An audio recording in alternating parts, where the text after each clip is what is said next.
ये पूरा area red है और कहीं कहीं हमें क्या दिख रहा है, ये वाइट वाइट वाइट वाइट, ये इधर white white white white white, ये क्या है। Hello friends, welcome back to my YouTube channel Bhasha nursing classes. आज का हमारा टॉपिक है मीजल्स, जिसको हम हिंदी में खसरा बोलते हैं। खसरा क्या है? एक कम्युनिकेबल डिसीज होती है। कम्युनिकेबल डिसीज क्या होती है? जो एक इंसान से दूसरे इंसान में फैल जाती है, जो कि संक्रमण करती है। अच्छा, सबसे पहले आज हम इस वीडियो में जानेंगे कि ये खसरा है, इनको अलग अलग नामों से, किन किन नामों से जानते हैं, ठीक है। इसमें क्या क्या साइन एंड सिम्टम्स दिखते हैं हमें, इसका क्या ट्रीटमेंट हो सकता है और इससे बचने के लिए हम क्या क्या चीज़ कर सकते हैं। तो वीडियो को स्टार्ट करने से पहले अगर आप मेरे चैनल पर पहली बार आए हैं तो चैनल को सब्सक्राइब करें। अगर आपको मेरी वीडियो अच्छी लगे तो वीडियो को लाइक करें। तो आज हम इसमें जानेंगे सबसे पहले मीजल्स। मीजल्स माने हमने समझा क्या होता है, खसरा। अच्छा, इसको हम और अलग अलग क्या नामों से जानते हैं, तो वही बोल रहे हैं, ऑल्सो कोल्ड एज 4-डे फीवर। इसको हम किस नाम से जान सकते हैं? 4-डे फीवर, या फिर रूबेला, ठीक है, या रेड स्पॉट, या फिर 3C के नाम से, ठीक है। अब इसके इतने सारे नाम हैं तो इनका नाम का क्या मतलब है? 4-डे फीवर मतलब इसमें 4 दिन फीवर रहता है, इसीलिए इसका क्या नाम डल गया, 4-डे फीवर। रूबेला या फिर रेड स्पॉट, इसमें क्या होता है, बॉडी के ऊपर लाल दाने निकल आते हैं, ठीक है, उसी को हमने रूबेला बोल दिया, उसी को हमने रेड स्पॉट बोल दिया। अच्छा, अब 3C क्यों बोल रहे हैं? इसके जो साइन एंड सिम्टम्स आते हैं उसमें 3C का मतलब है, 3 जो लेटर्स हैं, जो साइन एंड सिम्टम्स हैं वो C से स्टार्ट हैं। सबसे पहले है कोरिजा, कफ और कंजक्टिवाइटिस। तो ये तीनों क्या है, साइन एंड सिम्टम्स हैं जो कि मीजल्स में होते हैं और C से स्टार्ट है, तो इसीलिए इसके इतने सारे नाम हैं। अब जो क्वेश्चंस आते हैं कभी कभी कंपटीशन में, वो यही पूछ लेता है कि मीजल्स के ये अलग अलग नाम्स हैं या नहीं है, ठीक है। तो ये तो हमारा क्लियर हुआ, क्या किन किन नामों से जानते हैं हम, 4-डे फीवर के नाम से, रूबेला के नाम से, रेड स्पॉट के नाम से, या 3C के नाम से। अच्छा, अब इसको जो बीमारी फैलाने वाला एजेंट है जिसके कारण ये बीमारी होती है, वो क्या है? एजेंट का नाम है हमारा पैरामिक्सो वायरस, ठीक है। कभी भी हमेशा क्वेश्चंस में आता है जो मीजल्स है वो किस एजेंट के द्वारा होता है, पैरामिक्सो वायरस के थ्रू। अब नेक्स्ट आते हैं इंक्यूबेशन पीरियड। इंक्यूबेशन पीरियड वो होता है जिस पीरियड के दौरान या फिर उस टाइम पीरियड में जिसमें कि लक्षण देखना शुरू हो जाते हैं। मान लो कोई भी इन्फेक्शन हमें हो गया पर हमें उसके लक्षण नहीं दिख रहे, ठीक है, उसके लक्षण हमें दिखे 15 दिन बाद, 1 महीने बाद, तो वो क्या पीरियड चल रहा है उसका, इंक्यूबेशन पीरियड। मतलब जब से उसमें इन्फेक्शन आया है और लक्षण नहीं दिख रहे, उसके बीच वाले पीरियड को हम क्या बोलते हैं, इंक्यूबेशन पीरियड। तो इसका जो इंक्यूबेशन पीरियड होता है वो 10 से 14 दिन का होता है। सब जो बीमारी होती हैं, HIV, एड्स, मम्स, ठीक है, और सारी जो बीमारी हैं जितनी भी हैं, उनके जो इंक्यूबेशन पीरियड है वो सब में अलग अलग होता है। अब नेक्स्ट आ जाते हैं इन्फेक्शियस पीरियड या फिर पीरियड ऑफ कम्युनिकेबिलिटी। मतलब वो पीरियड, वो ऐसा टाइम पीरियड जिसमें कि जो इंसान है, ठीक है, जो इन्फेक्टेड पर्सन है वो दूसरे में बीमारी फैला सकता है।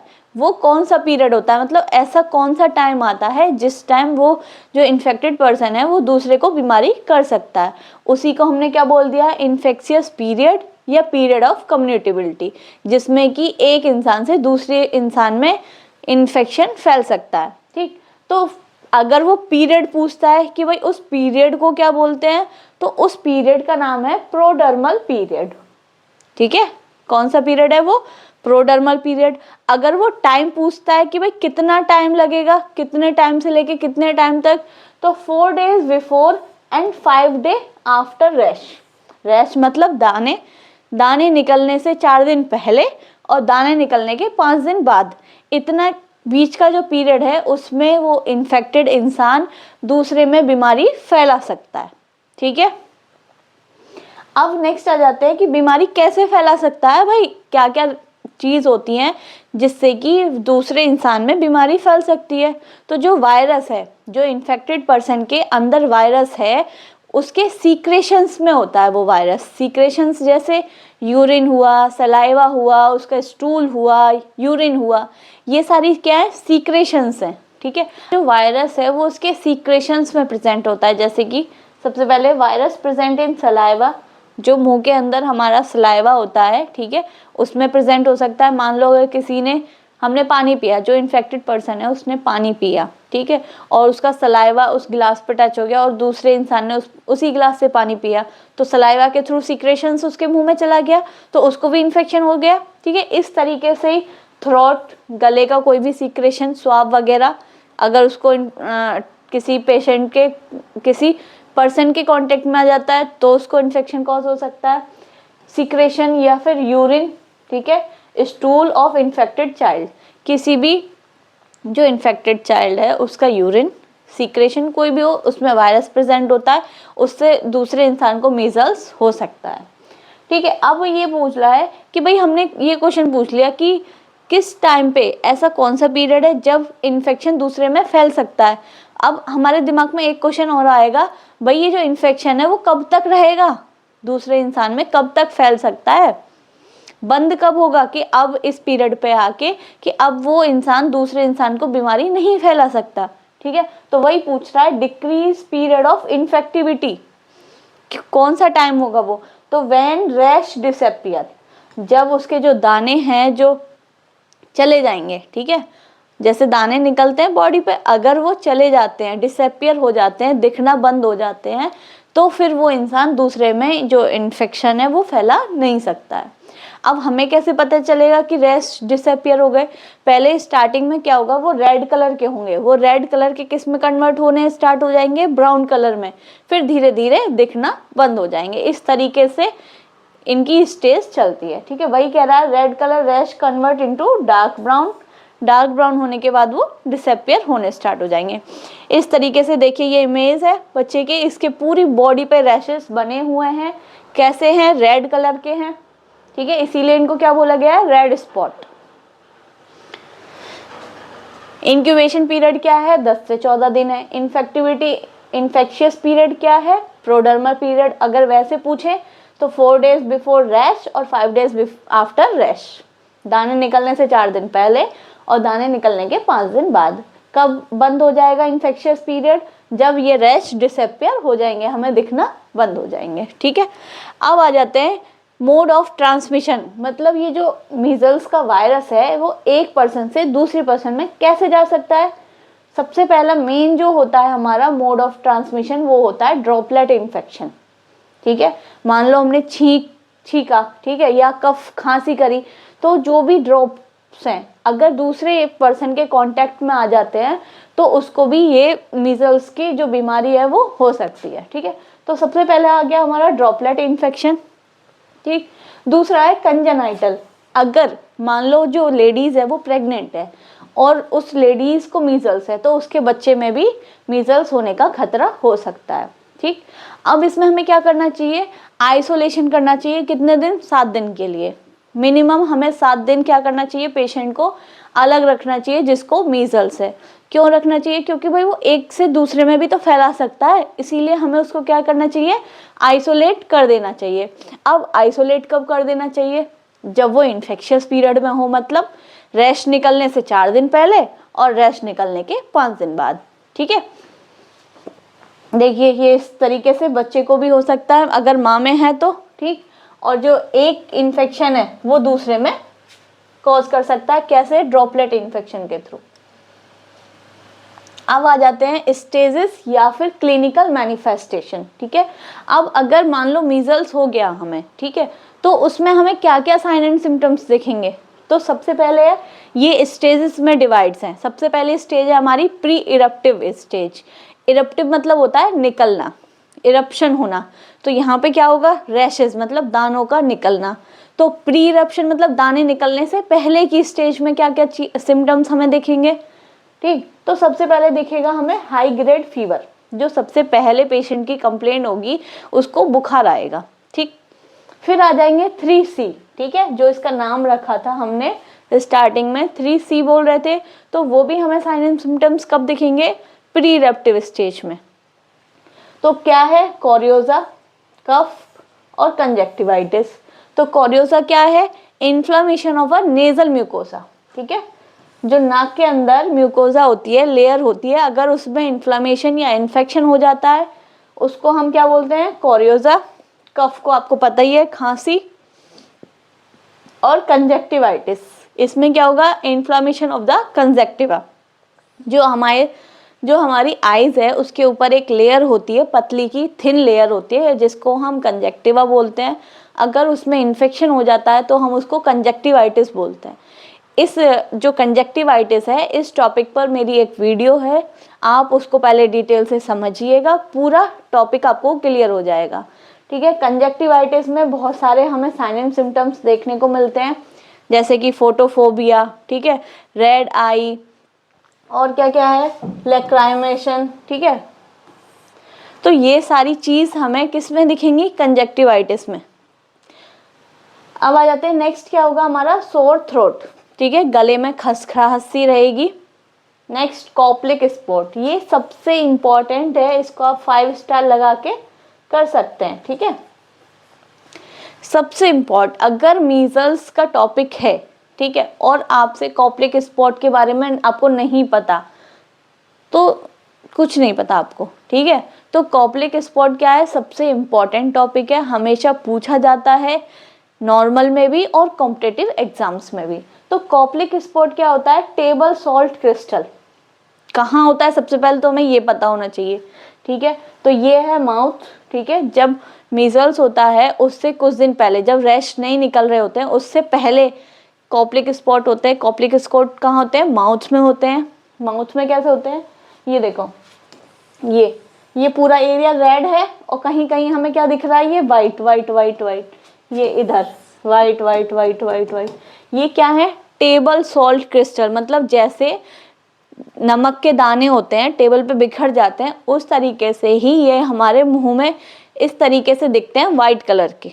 रेड हमारी सरफेस है, मुंह के अंदर रेड एरिया है, उस पे वाइट कलर के दिखते हैं। ठीक है, तो टेबल सॉल्ट क्रिस्टल दिखते हैं, कलर कैसा होता है, white spot on red base, white colour के दिखते हैं। साइट मतलब कहाँ पर होते हैं, ओरल म्यूकोसा, ओरल म्यूकोसा पे opposite to the second lower molar teeth, second molar teeth. अब टीथ में भी हमारे 4 टाइप्स के होते हैं, इंसीजर, कैनाइन, मोलर और प्रीमोलर। तो आपको ये अलग से देखना पड़ेगा। ठीक है, अगर आपको टीथ के बारे में नहीं है नॉलेज, तो हमारे 4 टाइप्स के टीथ होते हैं, कैनाइन, इंसीजर, प्रीमोलर और मोलर। तो जहाँ मोलर है उसके सेकंड लोअर वाले में, ठीक है, लोअर जो सेकंड मोलर टीथ है उसके अपोजिट में ये पाए जाते हैं कॉप्लिक स्पॉट। ठीक है, अब ये इंडिकेट क्या करते हैं, मतलब क्यों निकलते हैं। ठीक है, तो ये दिखाते हैं appear of the rash very soon. इनका ये मतलब है, अगर कॉप्लिक स्पॉट आपके मुंह में हुआ है तो इसका ये इंडिकेशन है कि अब आपके रैश निकलने स्टार्ट हो जाएंगे, दाने निकलने शुरू हो जाएंगे। ठीक है, अब नेक्स्ट आ जाते हैं, सेकंड जो स्टेज है हमारी है इरप्टिव स्टेज। ठीक है, इरप्टिव स्टेज में क्या होगा, जो दाने हैं वो निकल जाएंगे, इरप्शन स्टार्ट हो जाएगा। तो दाने हैं वो कैसे निकलेंगे, रेड मैकुला पेपुला रैश। ठीक है, इस ऐसे हमारे क्या होंगे, रेड मैकुला पॉपुलर रैश जो है वो दाने होंगे हमारे। ठीक, अब ये स्टार्ट कहाँ से होंगे निकलने, बिहाइंड द ईयर, जो हमारा कान है उसके पीछे यहाँ। ठीक है, पोस्ट ऑरिकल रैश, पोस्ट मतलब पीछे, ऑरिकल मतलब जो हमारा ईयर है उसके पीछे से स्टार्ट होंगे। फिर कहाँ होंगे, कुछ ही घंटों में, with in few hours spread on face and neck, कुछ घंटों में फेस पे और नेक पे हमारे स्टार्ट हो जाएंगे। फिर विद इन 3 to 5 डेज, 3 से 5 दिन के अंदर पूरी बॉडी पे हो जाएंगे, स्प्रेड टू ऑल बॉडी। ठीक है, हमारे अगर क्वेश्चन आता है, कोई भी पूछता है, तो स्टार्ट कहाँ से होंगे, पोस्ट ऑरिकल। ठीक है, मतलब कान के पीछे से। फिर विद इन फ्यू आवर्स में कहाँ स्प्रेड हो जाएंगे, फेस और नेक पे, मतलब चेहरे और गर्दन पे। और फिर 3 से 5 दिन के अंदर पूरी बॉडी पे रैश ही रैश हो जाएंगे इस तरीके से। ठीक है, नेक्स्ट आ जाते हैं पोस्ट इरप्टिव स्टेज। मान लो इरप्टिव भी हो गए, मतलब रैश भी निकल गए। ठीक है, अब रैश निकलने के बाद क्या होगा, पोस्ट इरप्शन। ठीक है, पोस्ट इरप्शन में क्या होगा, धीरे धीरे जो रैश है वो डिसअपियर होने स्टार्ट हो जाएंगे। अब उस कंडीशन में और क्या क्या चीज हमें देखने को मिलेगी, सबसे पहले तो उसका वेट लॉस होगा। ठीक है, फिर क्या होगा, उसको वीकनेस आएगी, क्योंकि भाई मीजल्स वायरस उसके अंदर रहा है, ठीक है, इतने सारे उसने साइन एंड सिम्टम्स कॉज किए हैं, इतनी सब चीज़ हमें दिखी है, तो वीकनेस तो आएगी। और क्या हो सकता है उसको, डायरिया। ये मोस्ट कॉमन कॉम्प्लिकेशन है पोस्ट मीजल फेज में। मतलब ज़्यादातर जो मीजल्स के पेशेंट होते हैं उनमें मीजल्स जब ख़त्म हो जाता है तो उनमें डायरिया देखने को हमें मिलता है। ठीक, अब नेक्स्ट आ जाते हैं ट्रीटमेंट पे कि इसका ट्रीटमेंट कैसे कर सकते हैं। अगर मीजल्स है तो उसका हम ट्रीटमेंट क्या कर सकते हैं। भाई मीजल्स ऐसी बीमारी है जिसका कोई स्पेसिफिक ट्रीटमेंट नहीं है कि भाई हम कोई दवाई गोली दें, कोई सिरप पिएं तो मीजल्स सही हो जाएगा, ऐसा कुछ भी ट्रीटमेंट नहीं होता है इसमें।